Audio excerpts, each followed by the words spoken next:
Et c'est pareil ici, parce que le secret et le problème pour nous, c'est de penser que les âmes sont des enfants. L'enfant, c'est le corps, l'âme est une âme humaine complète. Oui, c'est pour ça, oui, c'est ce que je disais. Bien sûr, ils peuvent être sauvés, tout comme il y en a tant d'autres qui peuvent l'être, mais ils meurent attachés aux choses terrestres et ils sont sauvés. Mais c'est là que le purgatoire intervient. Les droits de Dieu sur eux ont été violés.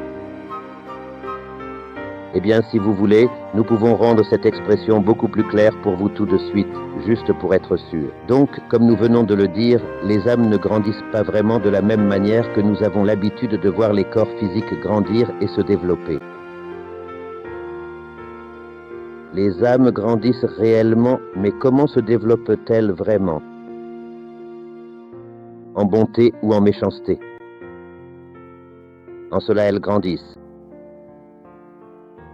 Même Jésus lui-même, l'Évangile dit qu'il a grandi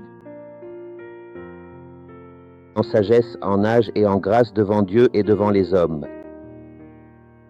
Puisque, en tant que Dieu, il ne pouvait ni croître ni diminuer, mais sa croissance était celle de son âme humaine qui prenait de plus en plus possession de sa divinité. Non pas la possession de sa divinité elle-même, mais la possession des biens qui s'y trouvent. De même, nous pouvons grandir en utilisant notre raison et en accomplissant avec diligence des actes vertueux. Nous commençons alors à grandir profondément en bonté et en caractère moral. Lorsque nous commençons à commettre de mauvaises actions, nous commençons à grandir en méchanceté, si l'on peut dire ainsi. C'est pourquoi un enfant, avec ce seul acte, un enfant de 2 jours conçu avec ce seul acte d'acceptation de la volonté de Dieu, grandit en bonté autant que Dieu lui permet de grandir. Et il y a aussi une chose qui est vraiment, véritablement très importante. Rappelez-vous, il y a 2 ou 3 chapitres à ce sujet dans le volume 11 ou 12 et dans le volume 7.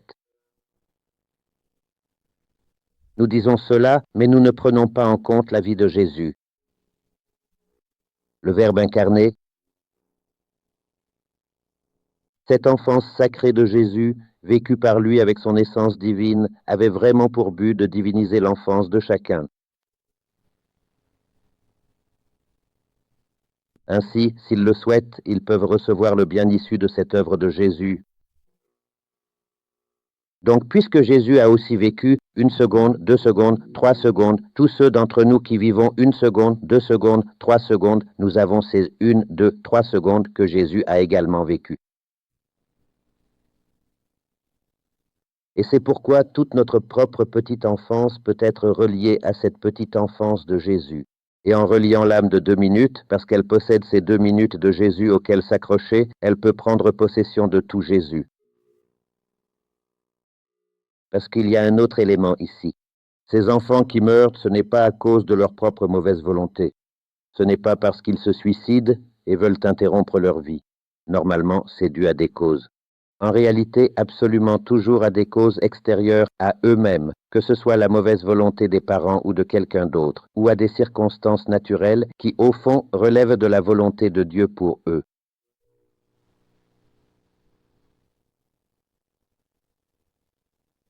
Alors,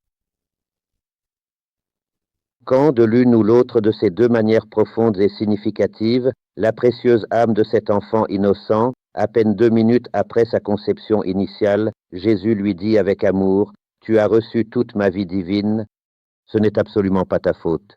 Ce n'est certainement pas ta mauvaise volonté ou une intention malveillante qui t'empêche réellement de vivre pleinement ta vie à son plus haut potentiel. Ce sont les circonstances, ma volonté ou la mauvaise volonté des autres.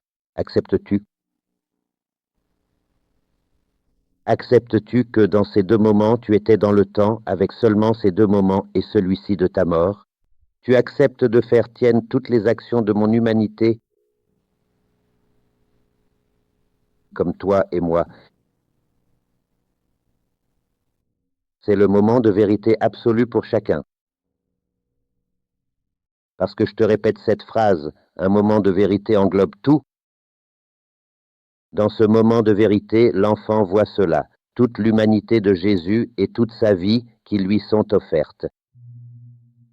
Peu importe le fait que, puisque l'enfant n'a pas de montre, il ne sait pas si cela fait 2 jours ou 3 mois. Nous ne le savons qu'une fois que nous devenons conscients et capables de raisonner. Et nous avons eu nos fêtes d'anniversaire.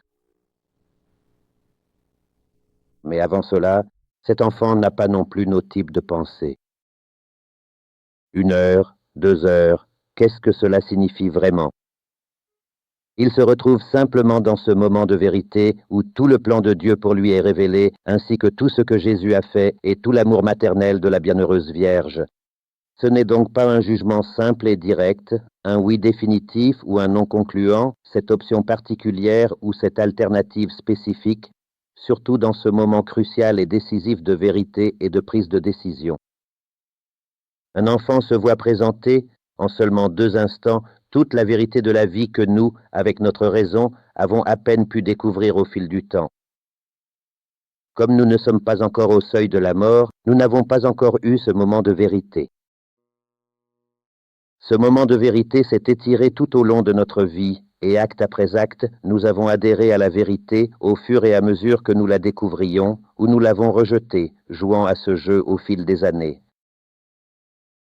Mais cet enfant, lui, 2 instants après avoir été conçu, il se voit présenter dans cet instant de vérité toute la vie de Jésus, sa vie entière, le ciel, l'éternité, et il comprend, car il comprend déjà avec son âme, n'ayant pas besoin d'utiliser son cerveau pour saisir, il appréhende toute cette vérité en un seul instant, en relation avec lui-même, avec Dieu, avec sa propre existence. Et là, il prend sa décision.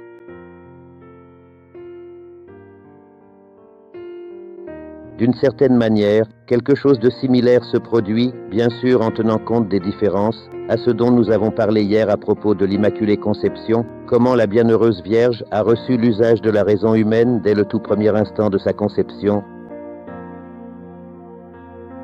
non pas parce qu'elle allait mourir, mais cela se passe à peu près ainsi. Si, après 2 ou 3 secondes, quelqu'un qui n'est pas immaculé dans sa conception, comme tout le monde, est sur le point de mourir, on lui accorde ce moment de vérité. Pour la Bienheureuse Vierge Marie, ce fut véritablement ce moment de vérité profond pour elle, où absolument tout était englobé et rassemblé, comme nous l'avons médité avec attention justement hier.